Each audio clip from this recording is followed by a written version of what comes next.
ভালো আছে বাবু? খুব ভালো। আমার জীবনে তো ভালো কিছু না, খাও না। কিছু নেই না। Fried rice. ফ্রাইড রাইস, খাসির মাংস। আমার মায় আমার রান্না করে খাওয়াচ্ছে। তোমরা সবাই মার জন্য আশীর্বাদ করো। তাও তাই বলছি। শুয়ে শুয়ে উঠে বসে খাওয়াতে পারতাম। মা অন্য আর কি।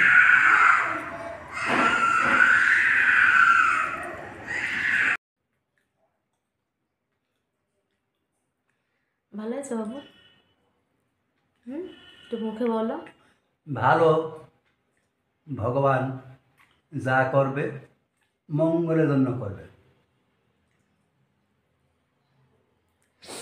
বাবুকে দিয়েছি চা, একসঙ্গে খেতে পারছিল না তো, তার জন্য ঢেলে ঢেলে খাচ্ছি কাপ থেকে ওই কাপে। বাবু কটা মুড়ি দেবো? বাবু আসার পর ক্যামেরাই ধরিনি সামনে, কালকে আমরা চলে যাব তো আজকে একটু ক্যামেরাটা ধরছি।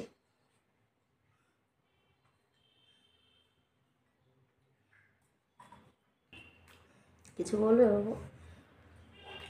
আমার মেয়ে স্মৃতির জন্য সেলাই করা কাঁথাও আমাকে ব্যবহার করতে দিয়েছে, মনে করবে। এই দেখো বাবু কিরম শ্বাস করছে, শ্বাসে কষ্ট হচ্ছে। এই অক্সিজেন সিলিন্ডার দেখো, পুরো সমস্ত কিছু ঘরের মধ্যে। একটু টাটা করো।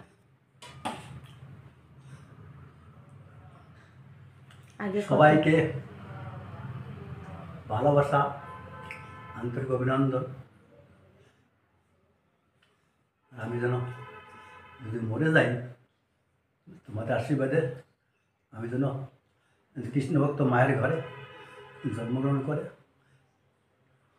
ভগবানের নাম নিতে পারি। আর আশীর্বাদ করো যদি বেঁচে যাই, ভগবানের নাম ছাড়া আর কিছুই আমার মুখে আসবে না।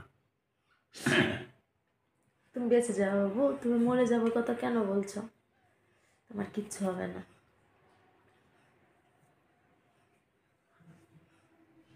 আজ 6 মাস হয়ে গেল বাবু, তোমাকে দেখি না, তোমার মুখে মা ডাক শুনি না।